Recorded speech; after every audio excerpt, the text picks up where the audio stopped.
intelligence services, and I'm very grateful that Barack Obama, as president, very much put protection of privacy on the agenda today due to the threat of Islamist terrorism all over the world. Through the threat of IS, we recognize how important the cooperation with intelligence services, and here first and foremost also with the services of the United States is. We need this cooperation. Let me say this from a German perspective very clearly and unequivocally. Our bilateral relations are very good. They're very close in the areas of business, of the economy.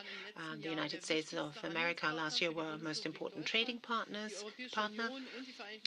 both for Germany and the European Union. The European Union and the United States of America are the big, important economic areas for us, which is why I've always come out strongly in favor of concluding a trade agreement with the United States of America. We have made progress, quite a lot of progress. They cannot be stopped, those negotiations, but we'll keep what we have achieved so far, and I'm absolutely certain that one day we will come back to what we have achieved and build on it.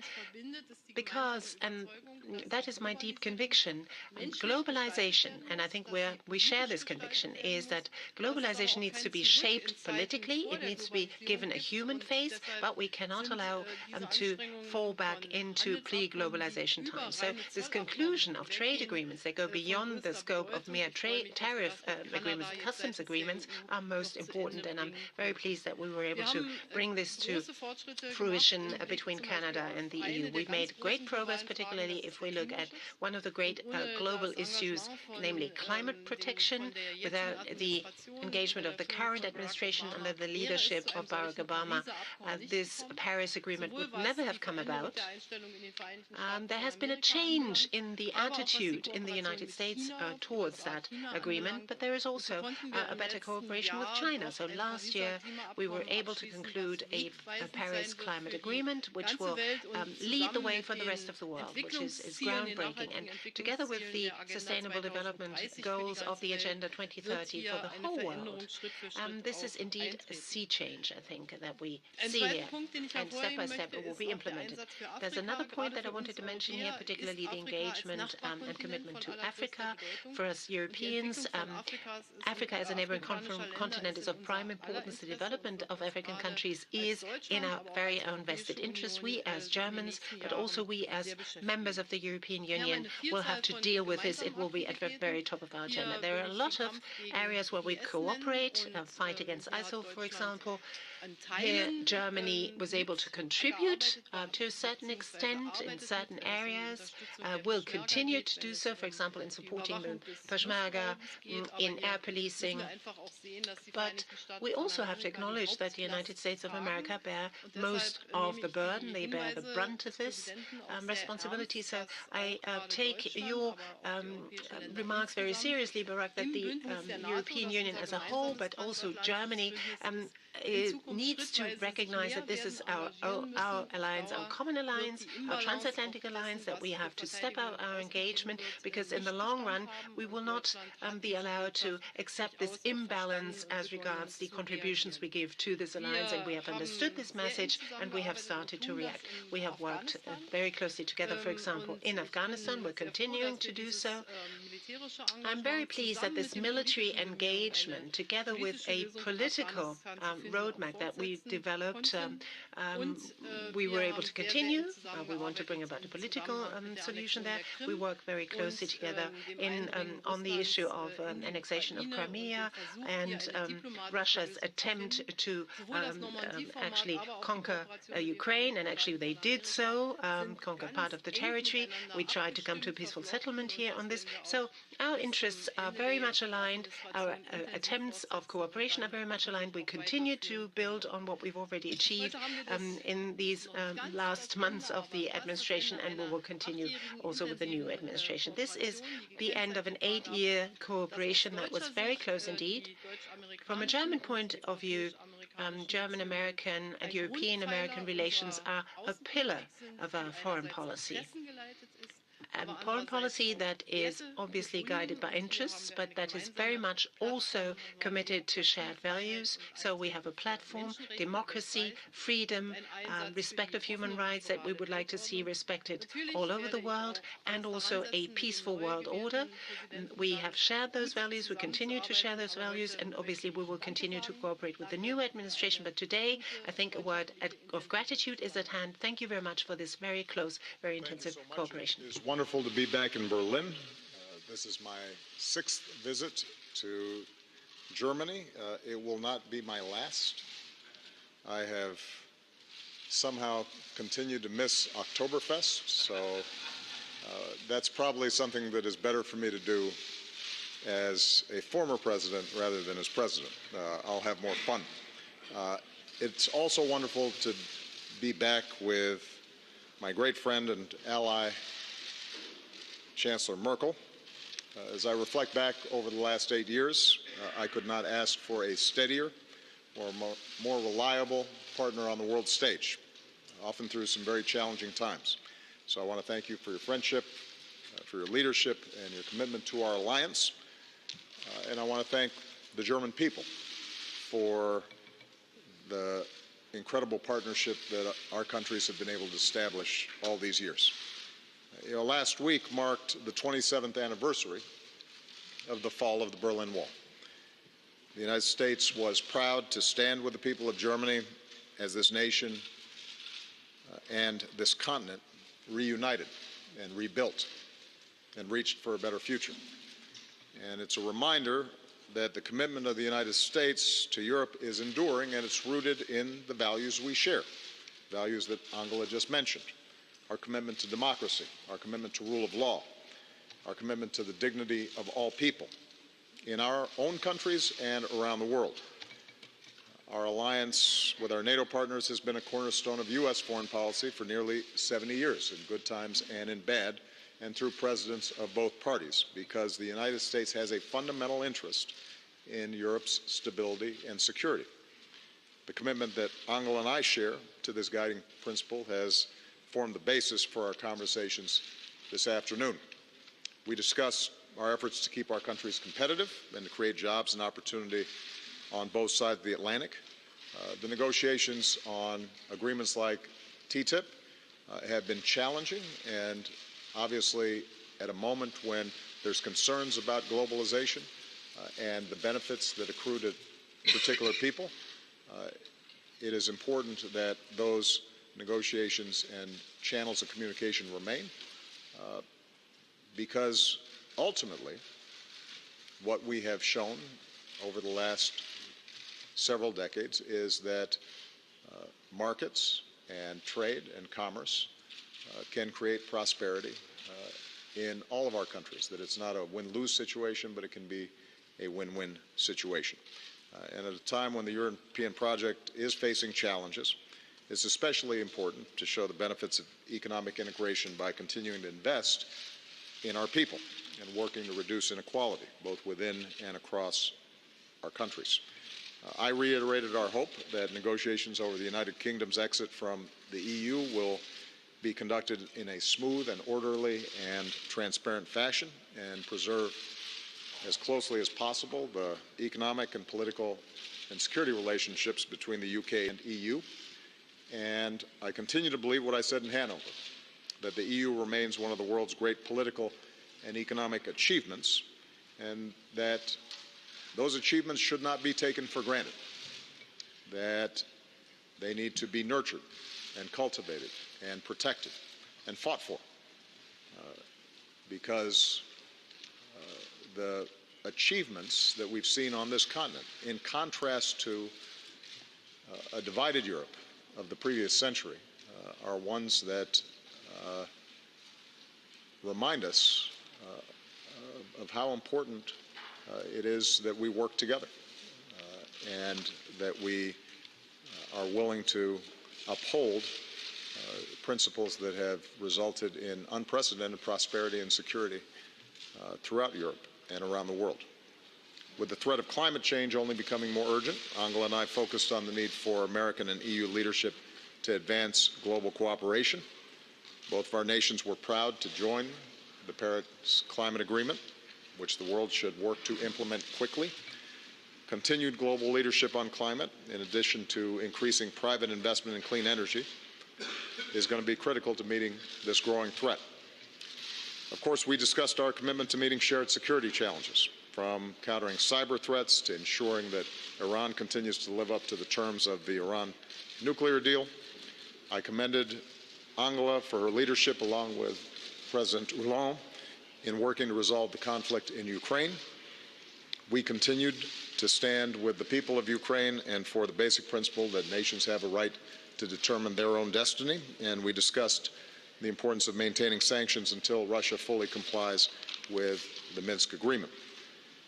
As part of the coalition against ISIL, we are putting that terrorist network under tremendous pressure.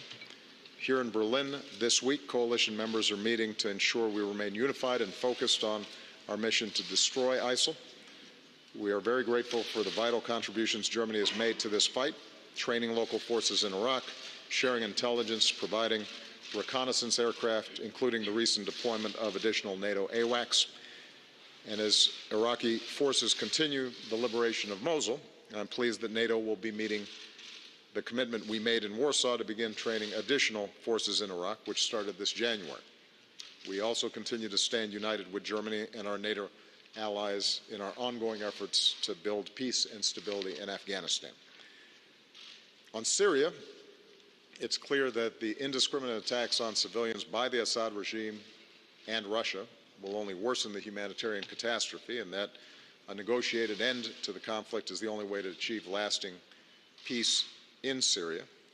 Angela and I also agree the need for a comprehensive and humane response to the devastating humanitarian crisis in Syria and for the influx of migrants and refugees from around the world. We need to build on the progress achieved at the UN Refugee Summit, which yielded new commitments from some 50 nations and organizations. The United States is doing our part by increasing the number of refugees we resettle, and I want again to commend Angela and, more importantly, the German people for the extraordinary leadership and compassion that you have shown in the face of what I know is a very difficult challenge. You are not alone in trying to deal with this challenge. This is not an issue that any one country should bear, but is in need of an international response. And I not only intend to make sure that we have put in place more robust support from the United States, but I'm hoping that that continues beyond my administration. On this final visit, I am reminded of the visit I made here before I became president. It was 8 years ago. I had no gray hair. But I believe today what I said then. If you want a model for what is possible, if you want to see how to build a peaceful and prosperous and dynamic society, then look at Berlin and look at Germany. Look at Chancellor Merkel. Her personal story helps to tell the story of incredible achievement that the German people have embarked on, and I think is something that you should be very proud of. It is not inevitable that we make progress. It requires hard work.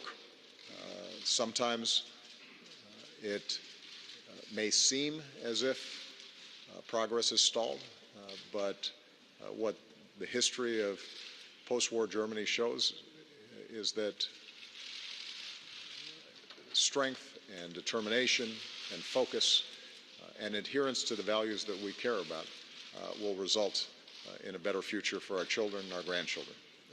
And on behalf of the American people, I want to thank the German people. I want to thank Chancellor Merkel for your deep friendship and your steadfast partnership. So, vielen Dank.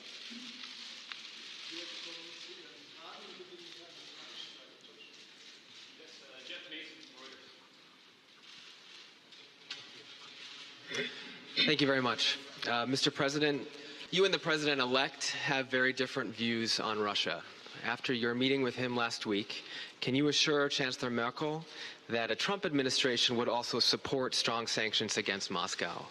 Similarly, what have you told President Putin about Russia's influence on the U.S. election, and how would you advise European countries to deal with the same threat?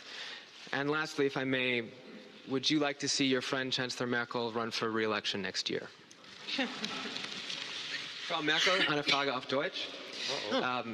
Pulling out your German, showing off. Hat der US-Präsident Sie Has beruhigt the und American president was die Politik seines Nachfolgers calmed you in the zu Themen sense wie that Russland, on Iran the und policy of his Klimawandel angeht? successor on climate Machen Sie change sich and Sorgen, Russia, dass die gemeinsame he has allayed your fears? And US-europäische Position are you gegen concerned that Russland the common Und nach der Wahl European von policy Trump, towards Russia will es gibt collapse? And after Befürchtung, the dass Sie als Zeichen der election of Stabilität erklären, Mr. Trump, dass Sie erneut would antreten you, wollen? as a sign of Was sagen Sie dazu? stability, wouldn't you actually have to declare that you are going to be a candidate again? Well, I try to make it a rule not to meddle in other people's politics. All I can say is that Chancellor Merkel has been an outstanding partner. And,